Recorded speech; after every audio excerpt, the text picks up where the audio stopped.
Welcome to the Pregnancy Help Podcast. I'm Christine Grimmett. I'm here with Valerie Harkins. She is Heartbeat International's Maternity Housing Specialist and the Director of the Maternity Housing Coalition. And we're so glad to have Allie Reuscher here from Nesting Place.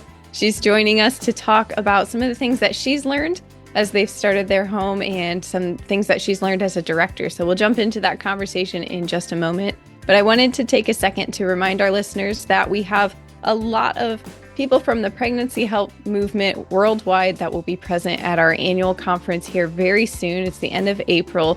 And I wanted to highlight there is a networking reception that will be happening from the National Maternity Housing Coalition, and that's happening April 25th in Salt Lake City. So it's happening the same time as that conference is. This will happen in the evening after the conference workshops have ended for the day. We'll get more details on that, but I'll also include links in the show notes on both the conference and the reception. And remember that we have virtual conference options if you can't attend in person with us at Salt Lake City. We hope you can, but the virtual conference has its own set of unique workshops and opportunities for those who will be joining us online. So visit heartbeatservices.org for more information on that.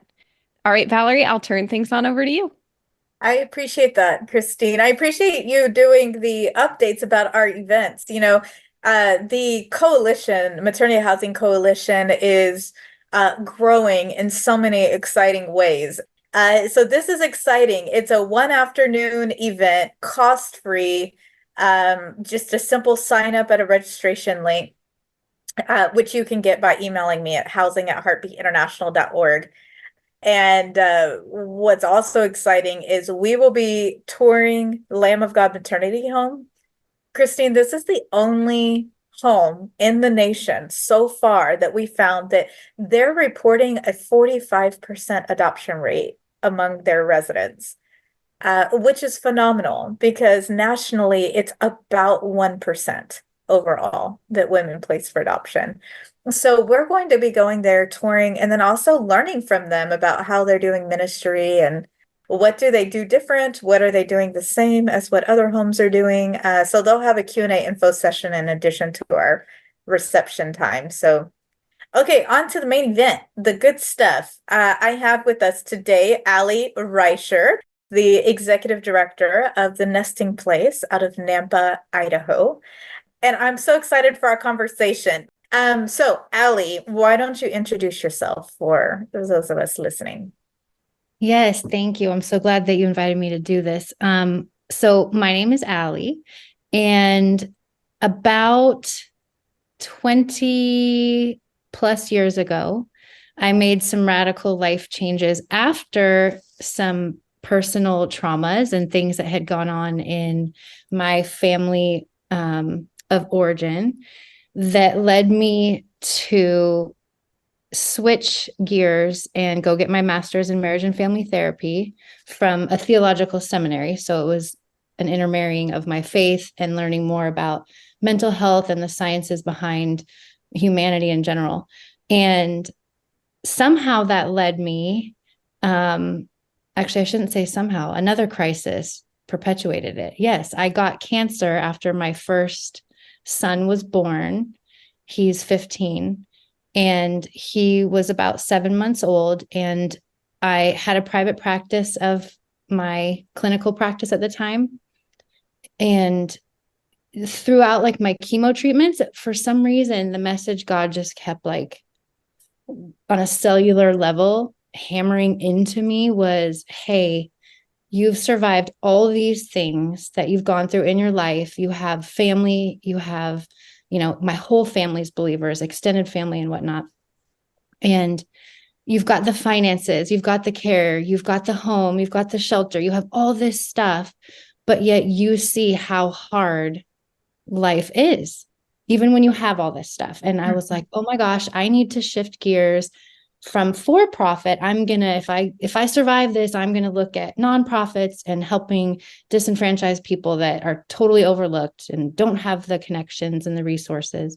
And so that led me into working with a nonprofit in California that had a home for men who were incarcerated for life sentences because of really bad criminal offenses like murder and whatnot. And so I all of a sudden found myself in housing people who really, really needed an entire fresh start after the Lord saved them in prison. Like he did the magical work of saving them.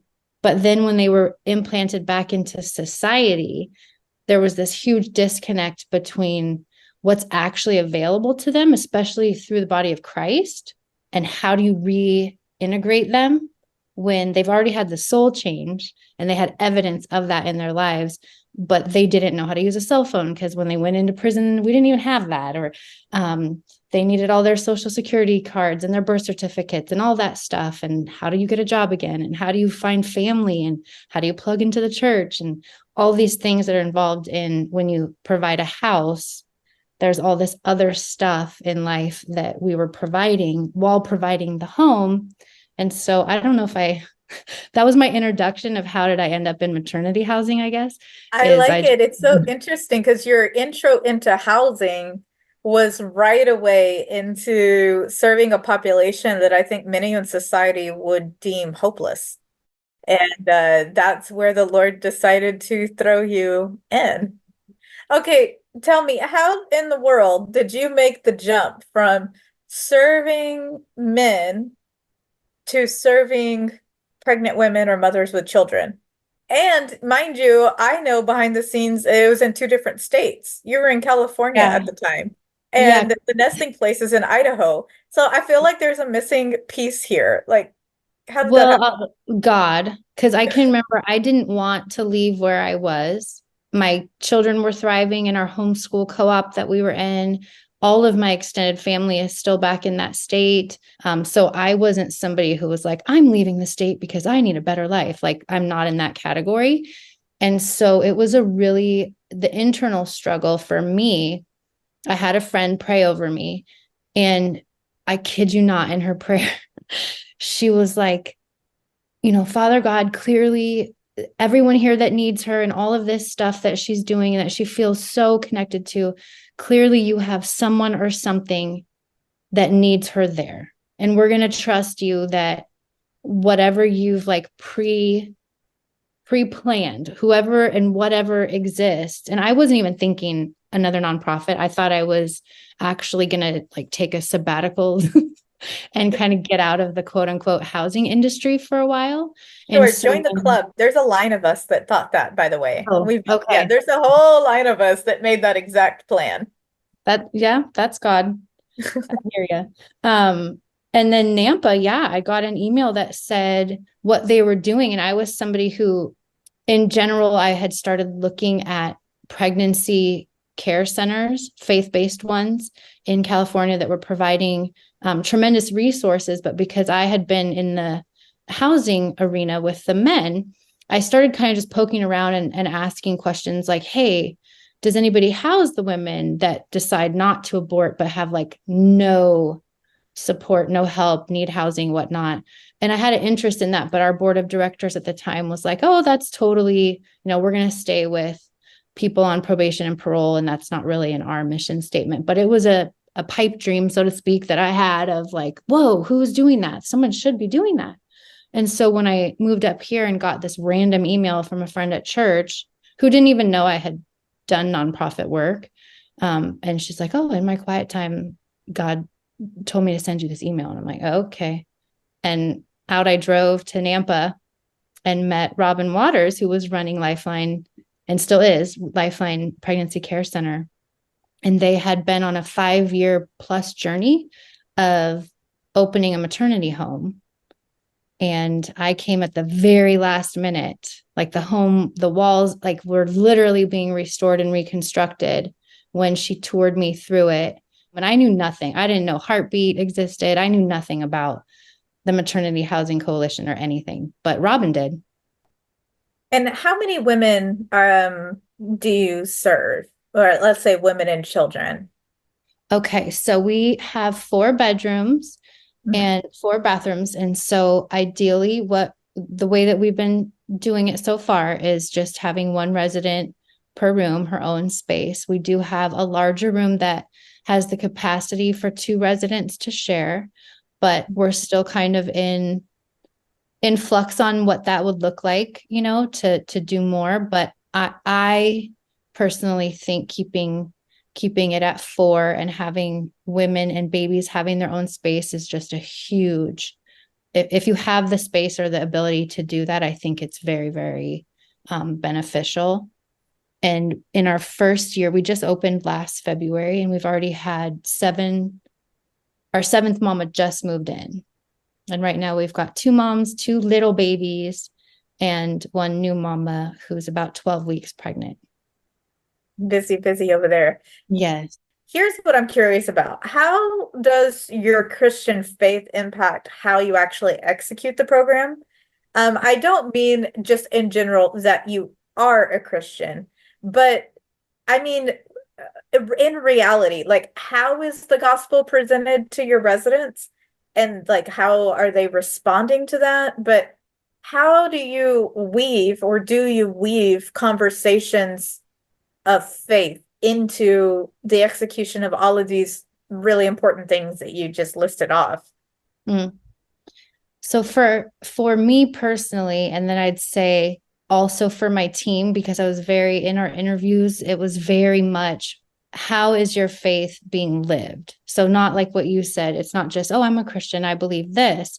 I really wanted to find a team of women who had already experienced being Jesus with skin on, so to speak, with hard to love people. And everyone has hard to love people in their life, but like what we were talking about earlier with the men out of prison and whatnot, it's one thing for us as believers to say, oh, we know Jesus said, love others, help the poor, help the orphans, blah, blah, blah. But truly doing that in a way where you extend love outside of your comfort zone is something, like, for me, that's what faith is. Like, because you have to trust the Lord so much more to handle the things that are scary. So I'll give you an example, because you're asking, how does this fit into the home and how do we gospel share it? So a particular resident coming in with a confession of being involved in Wicca. And she wanted to put a dream catcher on the wall and different things. And everyone kind of had a reaction. And for me and for the team, how we embrace this idea of the gospel coming through, what was she looking for? And realizing that Christ meets you where your integral needs are, right? Like, it's not like the love that they're looking for, the hope that they're looking for, what this other practice of stuff in my life that could, for us as Christians, we'd be like, nope, run the other way. That's bad. Like, don't interact. You've got to put up a clear wall to this, blah, blah, blah. And that is very true. I probably picked something that's very, I love it. Some people are probably listening going, what is she saying? We are supposed to interact with New Age? What is she saying? No, I'm not. That's not what I'm saying. I'm taking something big and saying in the maternity house, anyone who comes through that door has so much attached to them from the outside world that if you are a person of faith, having that boldness to share the love, share the hope, and not cower away from those things, and instead see the person on the other side of it, and truly reach out and love and have a relationship with them. So that's a long answer to say that in our home, we've had some really hard to love, hard situations with some of these mamas that could have been easily cast aside because they did have obvious faith issues, if that makes sense. Things that we would usually say, we've got to put up a boundary. We've got to be bold. We've got to be strong.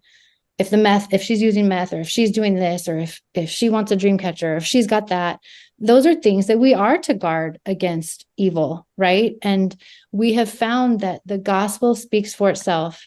If in relationship, if we are truly loving them and having that bold faith that the Lord has brought them in some way to us, if she's choosing, because they learn up front that we're a faith-based home. I don't hide that. I say, hey, you're going to hear Jesus. You're going to hear prayers.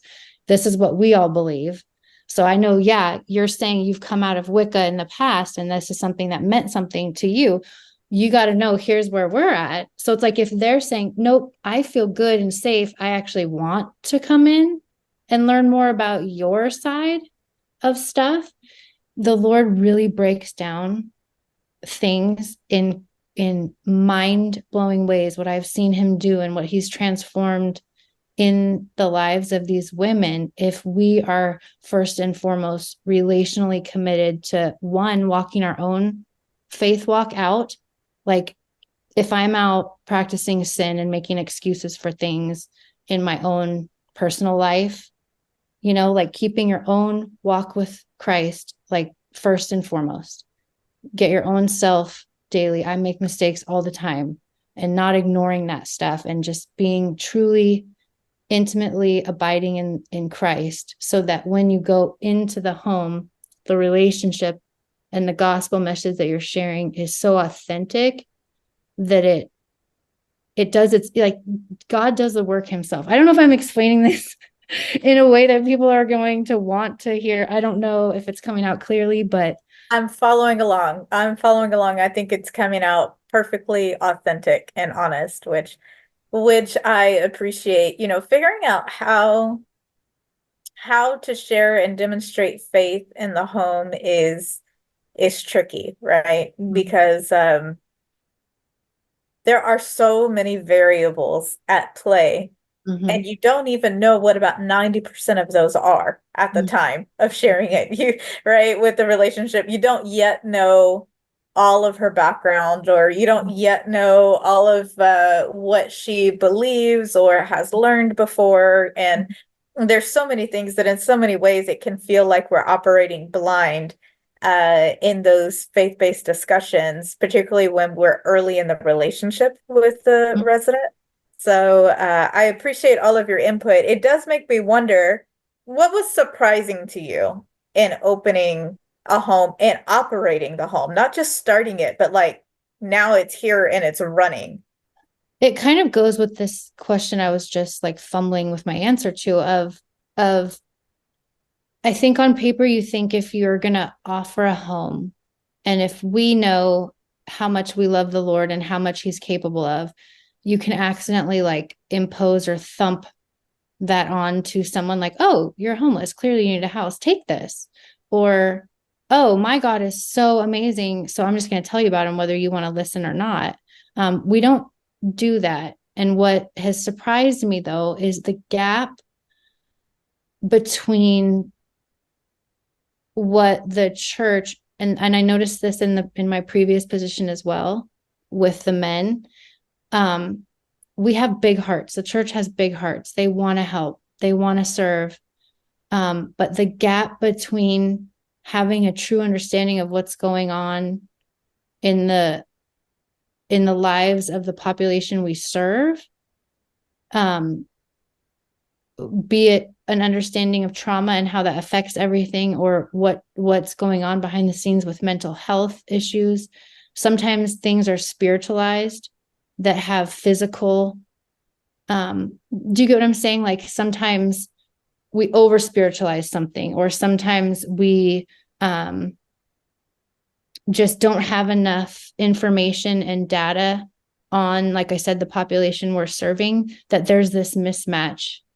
And so that has kind of surprised me, that you can't just have a big heart and money and a really good church and things and say, look, we're going to go, change the world for Jesus. Like, you have to let the client lead. And that's why I keep saying the relationship and an understanding of how can you become a chameleon, so to speak, and change, be authentically yourself in your own walk, but how do you truly get into the shoes of the client, not just empathize with them, but walk in their shoes enough to know, like what you were saying, when can you share the gospel versus when is that the last thing that should be out of your mouth in that moment based on what they're experiencing. And so that's surprising to me, that that with all the advances in brain health and mental health and things in that, there's still quite a large gap in a lot of social Christian circles when I start talking about certain things, and they're like, oh, what?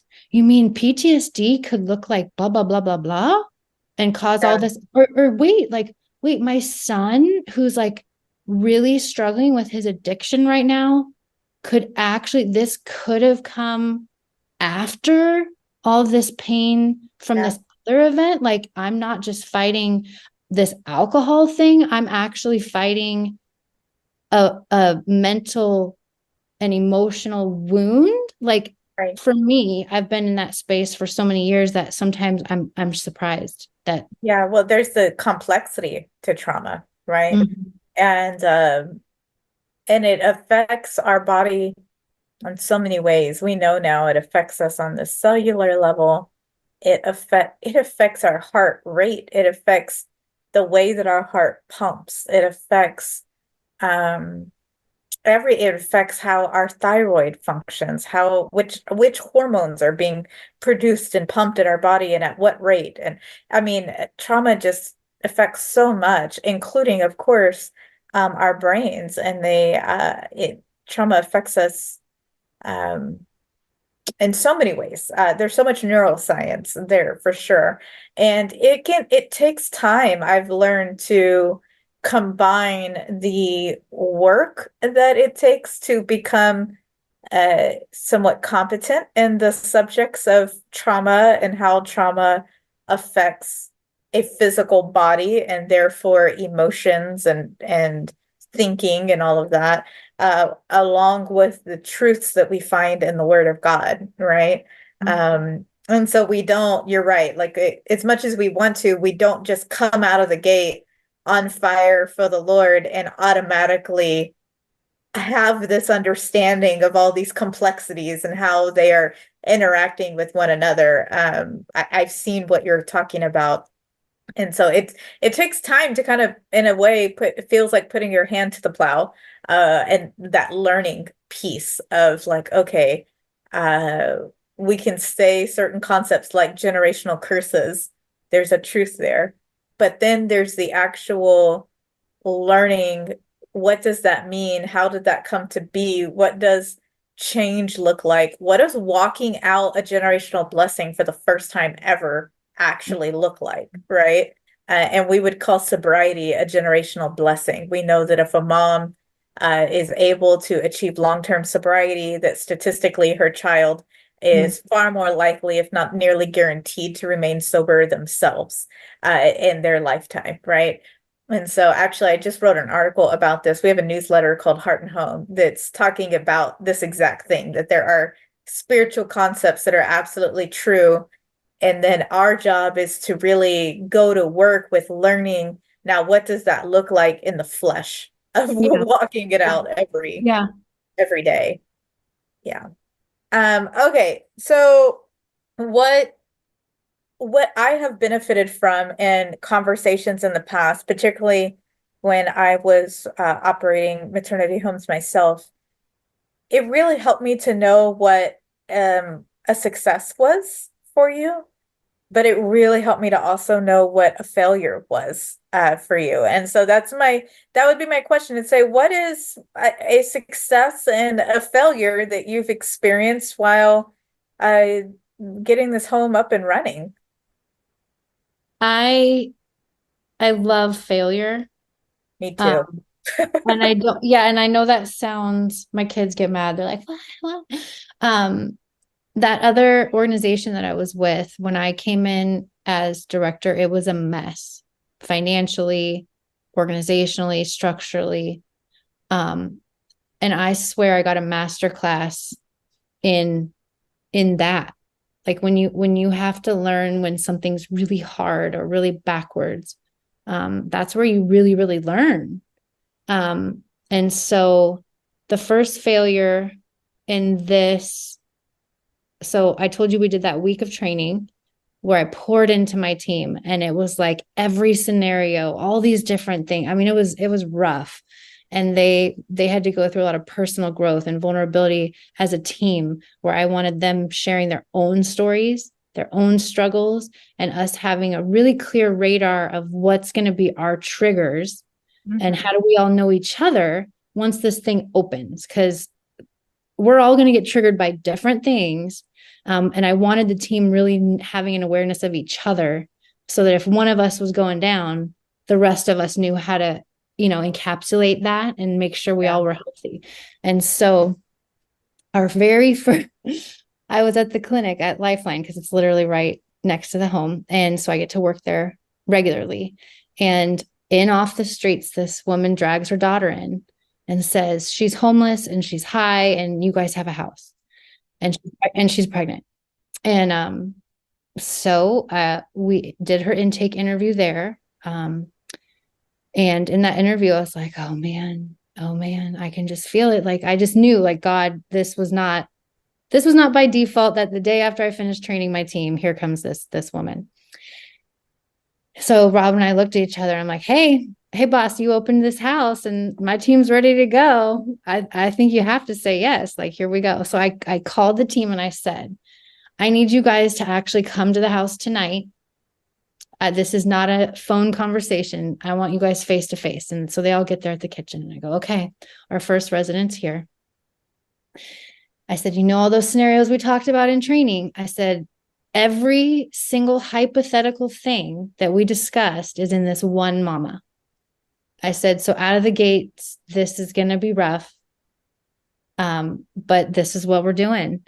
And where the failure part comes in is not on anyone else. What I take as an onus of what is something that I am now doing differently in light of this first resident. Because I've had clinical experience in the past, it's natural for me to want to just have that relationship with the resident, but I'm not their therapist. I'm directing the program. Someone else is their therapist, this and that. And so I had to have a certain wall or boundary in order to help the team learn what, it was our first resident. It was the boards for, like, we were open. Like, it's like, it was a first for everyone else except me. And so I was very focused on providing what I thought everyone else in the group needed, that I almost I didn't ignore the mama. But the failure for me was I was so much focused on the team that I look back and I think, you know what, there's things I would do very differently if that mama was coming in today, now that we've been open a year. And I take that on myself, of like, oh, wow, I would very clearly have done a different relationship. I wouldn't have been so afraid for the sake of the group, because that's where, when I was talking earlier about how does your faith play into whatever mom's bringing in, I had just enough fear of making sure everybody else was okay and handling this hard case, and make sure the board's okay, make sure the other directors are okay, make sure my staff's okay, that I had just enough fear in that operation that my trust in what God was going to do and how he was going to provide what everyone else needed, as opposed to me having to, like, make sure it was all okay. So I call that a fail. Well, that could preach for a while. And I think from my experience, I get to talk to directors of homes all the time. And I think that many of us have had that experience, particularly with well-meaning, empathetic, just naturally kind-hearted directors. There's so much that we don't realize that we call it caring, but that's really kind of like the word that we like in place of fear. Right. So we go around and kind of make our rounds like you're talking about, because we're such caring individuals and we want to make sure everyone is okay and all of these things are taking place, but really not realizing that we're really operating almost in a state of panic or anxiety in the name of caretaking sometimes. I'm not sure if that's your experience, but I will say I've heard similar things quite a bit, including even what you're talking about with your relationship with the client and learn shifting that over time and what that needs to be. So thanks for answering that. I appreciate it. How about a success? it's in the same lines. This is how I knew Yeah. it was a failure for me, is if you're taking, so gosh, how long has it been now? I've been in the housing thing for about 6 years now, when you combine the two. Success to me is when, and I'll first talk about personal, then the home. Success for me is if I'm not in that space you just described. I know very well if I'm taking work home in my mind. I don't mean like on a piece of paper. I mean, like if I'm waking up at 2:00, outside of the occasional, like God just like pray now.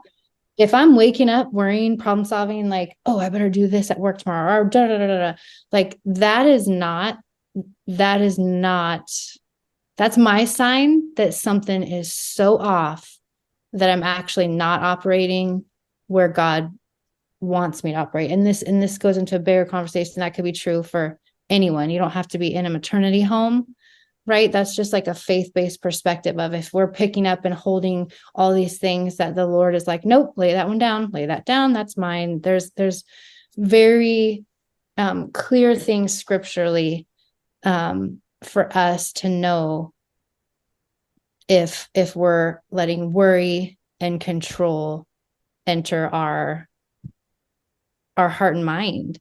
And so for me as a leader in the maternity home space, it's a huge success to know that through all that hard stuff, I have learned that you're not going to do anything if you're worrying about all of that. There's just too much. There really is too much. And it doesn't mean I don't love the women, because like you said, I'm naturally empathetic, and I'm only in this job because I know how God used other humans to help rescue me from things. Like, as much as the Lord is all we need, he provides everything we need. But like, I think you were saying it in one of your talks, like Jesus came into a body for a reason. Like he became a man for a reason, and had relationship with us for a reason, because that's what we respond to. And when you need love and you need help, it coming through a human form is super, super important. So I wouldn't be here if I didn't naturally already want to like physically give of myself in relationship to these women, but to trust and let God do the work, and not carry those pieces of worry about each mama and her baby and her stories and her this. And they are many, everything from like, baby's got a rash, is she taking her to the doctor, versus, baby daddy is a gateway back into drugs, and do you let her go out with him tonight? There are so many things you could worry about and hyper control that you could with your own kids, families, anything. Like, all of us worry whether we're in maternity housing or not. And that's a success to me, is getting to that place personally and professionally where work, it doesn't have to drain and destroy you. Like, it does not have to. Amen. Hey, Allie, I'm curious, is there anything in this experience that you feel like maybe you've learned that's new about Christ himself, or about our faith? I know that's kind of putting you on the spot, but let me give you the context of that. I am often comforted. I'm an inquisitive person. I love learning. And it comforts me to know that for all of eternity, we will always be learning about God. He'll never run out of newness, right? For all eternity, we'll be just amazed and stunned by him, and we'll still be learning about him and from him. So that tends to fill my cup. So knowing that we'll never stop learning new things about his nature or his word or just his kingdom, that just makes me curious. Is there so far anything new that you've learned about Christ? I think what has been really humbling, because I wasn't big into pro-life. Obviously I'm pro-life, pro-love, but that was not it wasn't a sphere that I spent a lot of my time in. And so for me, getting this like behind the scenes look at what we know, you could say that we know that the Lord is creating life in the womb. We know he's knitting us together. We know all these things, but watching it happen on a level where the mom herself might have no understanding of that. And all she knows is she's here because she's instinctively wanting to protect this life and do something different. Watching how the Lord has wired us as women when the life is growing inside of you, seeing how powerful that bond, even if mom and baby don't end up together, how that eternally changes her if she's open to receiving that. It's so biophysical, spiritual, learning that Jesus is so intimate like that. Mm-hmm. Like it's something I have a head knowledge of, but watching it play out in the home, how something so basic, we all know babies are born every day. Like you don't often stop and really think about what is happening there, but being in a maternity home where that's all we're thinking about is just get baby out healthy. Like, and these moms are, it's a one track, thing. It has really stripped down just the basic premise of life and all this intricate effort that God has put into us. And that it's just watching how a woman can so courageously make so many changes in such a short amount of time, while at the same time life is being formed inside of her. That's a whole nother subject, but it's just got me very humbly going, wow, God, I know you're big, but you're crazy, crazy big. Allie, if there are, what should, in your opinion, two things, what should a startup home be thinking about as they are looking to open this or get this going? And if they are doing that with the pregnancy center, what should the pregnancy center be thinking about? I think the best thing, in my opinion, is to know your population. And I know, but at the same time, I know there's homes that do it in the exact reverse order of what we did. But for me, knowing that the women are coming to the home by choice, they're staying, they're spreading the news, they're wanting to be involved after they graduate. Those are things that I would use as markers to know if you're truly hitting the mark for your population. And so for us, what that means is any organization that wanted to meet me, talk to me, and learn about what services and whatnot we were providing, the more information I've gotten from them, the more we have tailored how we communicate and what we offer the mamas. And so I have found that's really important, because to be frank with you, there's other places now offering housing to pregnant women, and they have more money and more resources and more education options than we do, but they're struggling to keep their house full, and they're struggling to get numbers. Man, Allie, I see this every day. Every day. There is a formula to it where an organization can come together, a housing organization, with technically all of the correct ingredients for the recipe there, right? But not seeing a full house, which in my mind means that there has to be an adjustment to something that's happening there. But sorry to interrupt, but that it just caught me on a little rabbit trail of going, yes, I work with homes every day that are struggling to fill beds. That is a very real need and pressure. Yeah. And that's how we've chosen to work around that, is having that approach of well, why? What is it they need? And how again, to offer relationship more than any. You could have all these programs and all these things that you want to make them do, but it has to be motivated by the woman herself. If she doesn't want to do it and doesn't understand why she's there and what the goals are for her. So I think doing research and finding out your comfort level, especially, well, obviously you need the money. Also, if you're a pregnancy care center, part of why I said yes to this group is they had managed their money. They didn't have to go in debt to do this. They were able to purchase and remodel the home. And for me, those are indications. Again, there's a million other ways you could do it. I'm not judging or imposing thoughts on, other ways of doing it. For me, those were my checkpoints to know we have what we need, where once the doors open, we can continue to provide that.